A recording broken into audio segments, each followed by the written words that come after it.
हम अक्सर सुनते हैं कि कोर्ट का फैसला ही अंतिम फैसला होता है, चाहे वो कोई भी कोर्ट हो, डिस्ट्रिक्ट कोर्ट, हाई कोर्ट या फिर सुप्रीम कोर्ट हो। कभी कोई फैसला अटकता है तो लोग कोर्ट का ही रास्ता अपनाते हैं ना।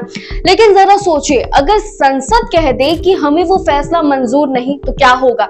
क्या सच में संसद सुप्रीम कोर्ट के फैसले को बदल सकती है? तो यही है आज का बड़ा सवाल, और इसका जवाब इतना भी आसान नहीं है और इतना पेचीदा भी कि आप सुनकर चौंक जाएंगे। सबसे पहले समझते हैं सुप्रीम कोर्ट की ताकत। सुप्रीम कोर्ट सिर्फ एक अदालत नहीं है, बल्कि संविधान का पहरेदार है। अगर कोई कानून या फिर फैसला संविधान के खिलाफ हो तो उसे हटाने का हक सुप्रीम कोर्ट के पास है। यानी कोर्ट कह सकती है ये कानून देश के संविधान के खिलाफ है, इसे तुरंत रद्द करो। अब आते हैं संसद पर। संसद जनता के वोट से चुनी जाती है, यह आप जानते होंगे, और उसके पास कानून बनाने की ताकत होती है। लेकिन अगर वही कानून सुप्रीम कोर्ट को गलत लगे तो कोर्ट उसे रोक सकती है। तो क्या संसद बेबस है? बिल्कुल नहीं। संसद सीधा सुप्रीम कोर्ट का फैसला तो नहीं पलट सकती, लेकिन एक रास्ता उसके पास है, वो नया कानून बना सकती है, पुराने कानून में बदलाव कर सकती है या संविधान में संशोधन कर सकती है। इससे सुप्रीम कोर्ट के फैसले का असर तुरंत बदल जाता है। लेकिन खेल यही खत्म नहीं होता।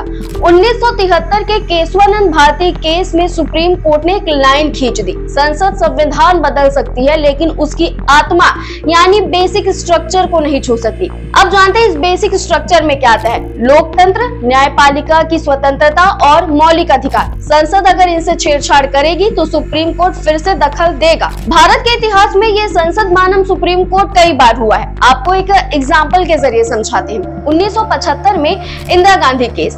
इमरजेंसी के दौरान इंदिरा गांधी का चुनाव अवैध घोषित हुआ था। संसद ने संविधान बदलकर इसे वैध करने की कोशिश भी की थी, लेकिन सुप्रीम कोर्ट ने लोकतंत्र की आत्मा का हवाला देकर इसे रोक दिया था। इस उदाहरण से साफ होता है कि संसद और सुप्रीम कोर्ट दोनों ही अपनी अपनी ताकत आजमाते हैं, लेकिन संविधान की रक्षा का अंतिम पहरा सुप्रीम कोर्ट को ही है। जवाब साफ है, संसद सुप्रीम कोर्ट के फैसले को सीधे नहीं बदल सकती, लेकिन नए कानून या संविधान संशोधन से उसके असर को जरूर बदल सकती है।